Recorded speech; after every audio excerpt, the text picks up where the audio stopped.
मेरा आपसे सवाल है, उससे पहले मैं कुछ तफसीलात बताना चाह रहा हूँ कि पंजाब में बहुत सी गिरफ्तारियाँ हुई हैं। बाद में 400 के करीब जो लोग हैं उनको गिरफ़्तार किया गया है।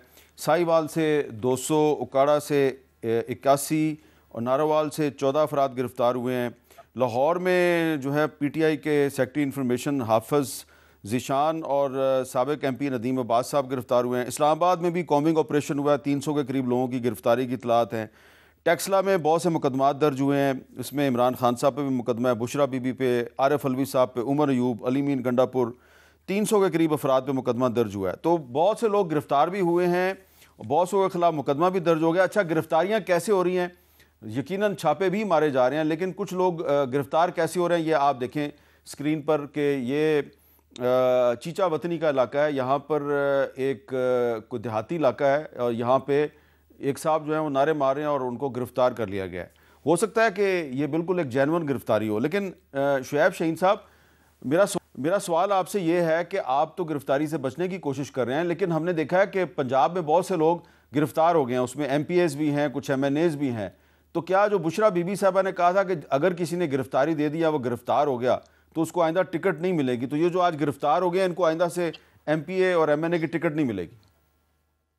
नहीं, नहीं, ऐसी बात नहीं है। जो लोग ज़ाहिर है अपनी फ़ील्ड में अपना एहतजाज करते हुए, मुज़ाहरा करते हुए को गिरफ़्तार हो जाते हैं, तो उनके पास क्या ऑप्शन बाकी है?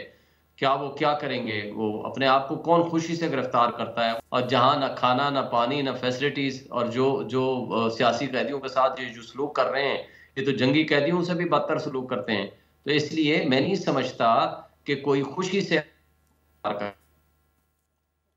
अच्छा, डॉक्टर तारिक फजल चौधरी साहब, ज़रा मैं आपको सुनाना चाहता हूँ कि बुशरा बीबी साहबा जो लीड कर रही हैं इस लॉन्ग मार्च को, जो कि पेशावर से आ रहा है, इस्लामाबाद में दाखिल तो नहीं, इस्लामाबाद के आसपास ही कहीं पे है, तो क्या कह रही हैं इस लॉन्ग मार्च में? जब तक खान हमारे पास नहीं आ जाएंगे, हमने इस मार्च को खत्म नहीं करना। मैं अपने आखिरी सांस तक वहां खड़ी रहूंगी। आप लोगों ने मेरा साथ देना है, जो नहीं देगा तब भी मैं खड़ी रहूंगी। और मुझे उम्मीद नहीं, मुझे यकीन है कि पठान गैरतमंद कौम है और आखिरी जंग तक वो साथ नहीं छोड़ती।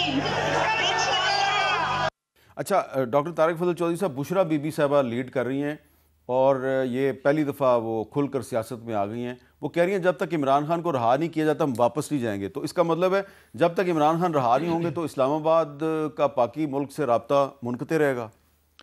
मेरा ख्याल है उन्होंने आधी बात की है, बड़ी काबिल एहतराम है। पूरी बात करती कि हम यहाँ से अडयाला जेल जाएंगे, वहाँ पे जेल तोड़ेंगे और इमरान खान को इसी कंटेनर पे बैठा के वापस ले जाएंगे, ये मुकम्मल स्टेटमेंट होनी चाहिए ना।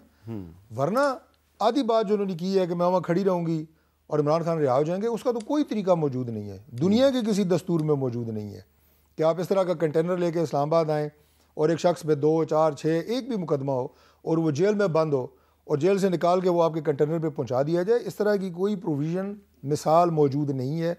लिहाजा मुझे नहीं समझता, अभी ये भी क्या कह रहे थे सोशल मीडिया पे भी और इधर उधर भी जनाब के कामयाब हो गया जी, हमारा तो गवर्नमेंट ने कामयाब कर दिया, हमारे निकलने से पहले ही कामयाब हो गया, हमारा मकसद अचीव हो गया। ओ भाई, अगर आपका मकसद लोगों की ज़िंदगियों के अंदर तकलीफ़ लेके आना था फिर तो आपने अचीव कर लिया सारा कुछ। लेकिन आपने इमरान खान को रिहा करवाना है, आपने 26वीं तरमीम बकौल आपके रिवर्स करवानी है। वो इस तरह की हरकतों से तो कभी भी जो है वो नहीं होती। और शोएब साहब को मैं अर्ज़ करूँगे, ये जो मैंने बात की है उसको मैं सिर्फ एक जुमला इस पर कहूँगा, पारा चनार की, मैं बिल्कुल उस शख्स पे लानत भेजता हूँ जो इस इशू के ऊपर सियासत करे। मैं सिर्फ अपने दुख का इजहार कर रहा हूँ और आपको अपनी जिम्मेदारी का एहसास दिला रहा हूँ। और वहाँ पे जो सीज़ फायर हुआ है अली अमीन साहब ने नहीं किया। सीज़ फायर यहाँ पे मोटरवे पे ड्रामे करने से नहीं होते जाना पड़ता है वहाँ पे जो किया है। मोहम्मद अली साहब गए थे वहाँ पे, गए थे, लेकिन जिसको जाना चाहिए जो चीफ एग्जीक्यूटिव है, और वहाँ पे जो वो बाकी नाम ले रहे हैं ना कि क्या क्या वहाँ पे इदारे मौजूद हैं, उनका बड़ा रोल है इसमें, वहाँ पे लॉ एंड ऑर्डर की सिचुएशन को कंट्रोल करना और सीज़ फायर कराना। आप अपनी जिम्मेदारी का एहसास करें, मैंने सिर्फ उसकी बात की है, इसमें कोई पॉलिटिक्स की बात नहीं है। अच्छा। और बाकी अगर आप जो आपने पहले भी कहा शहर बंद करना, देखें जब इस तरह का क्राउड जो 9 मई के वाक़यात की शक्ल इख्तियार कर ले, इस बात को कौन गारंटी दे सकता है कि इस्लामाबाद में अगर हम खुला छोड़ दें और ये क्राउड जो आ रहा है इस्लामाबाद इनके रहमो करम पे छोड़ दें, आपका ख्याल है इस्लामाबाद बचता है? इस्लामाबाद की अमलाक बचती हैं, प्रॉपर्टीज़ बचती हैं। और फिर जब उस तरह की सिचुएशन आती है, जैसे 9 मई में हुआ, तो आपने क्या कहा कि जी रोका क्यों नहीं? या आपको याद है ना, इनका बड़ा स्ट्रॉन्ग आर्गूमेंट है कि 9 मई के वाक़यात हुए, गवर्नमेंट सोई हुई थी, गवर्नमेंट ने रोका क्यों नहीं? रोके तो मुसीबत है, ना रोके तोड़ फोड़ हो जाए तो तब भी अच्छा चले, ये तो जो है ना आपके लिए एक मसला क्रिएट कर रहे हैं ना, लेकिन पंजाब पुलिस वहाँ पर भी क्रैक डाउन कर देती है जहाँ पे उनको कोई मसला नहीं है। मसलन ये डेरा गाजी खान जो है, वहाँ पर सहाफ़ियों की एक तंजीम है, RSF और फ्रीडम नेटवर्क, उनका इजलास हो रहा था। उन्होंने आज एक प्रेस रिलीज़ जारी किया है। वहाँ पर वो गए थे, जो साउथ पंजाब के सहाफ़ी हैं उनके मसाइल मालूम करने के लिए वहाँ पे एक मीटिंग थी। तो वहाँ पर जनाब तहसीलदार साहब थे, चौधरी हनीफ साहब, और SHO साहब थे। उन्होंने वहाँ पे क्रैकडाउन किया उस मीटिंग पर, और वो एक क्लोज डोर मीटिंग थी और एक होटल में मीटिंग हो रही थी, और उनको कहा जी आप यहाँ से भाग जाएं, और उनको वहाँ से ज़बरदस्ती निकाल दिया गया। और उसके बाद जब वो प्रेस क्लब की तरफ जाने लगे तो press club, DG Khan press club को भी बंद कर दिया गया। तो पंजाब पुलिस जो है वो चले PTI के ख़िलाफ़ क्रैकडाउन करती है, जर्नलिस्टों के ख़िलाफ़ क्यों कर देती है? एक SHO का और एक तहसीलदार का मुझे ये फैसला लग रहा है कि उन्होंने कोई अपने तौर पे इस तरह का एक्शन किया, तो गलत किया है, इसको कौन सपोर्ट कर सकता है? मैं भी नहीं करता।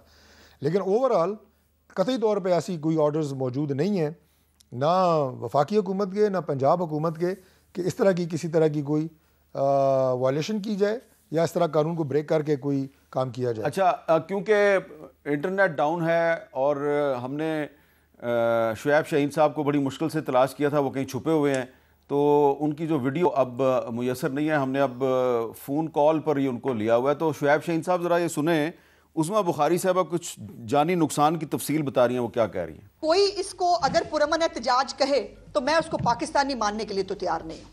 अब अटक के अंदर भी जो है वो पुलिस एहलकारों को मारा जा रहा है। FC एहलकार है समीउल्लाह, उसको सरगोदा में टांग पे गोली मारी गई है।